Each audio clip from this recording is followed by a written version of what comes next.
bihaqqi sayyidina Muhammad wa ali sayyidina Muhammad.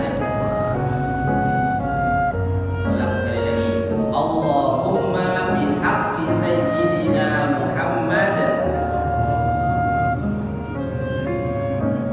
wa ali sayyidina Muhammad. Jadi barang siapa yang ziarah kubur kemudian membaca doa tersebut, maka orang yang di dalam kubur tersebut tidak diazab sampai hari kiamat.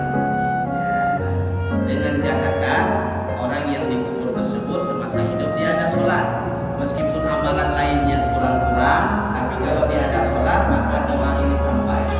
Apapun yang kita buat, orang yang kena tsunami itu syahid akhirat, orang yang terbakar syahid akhirat, orang yang tenggelam syahid akhirat. Siapa yang mendapatkan pahala syahid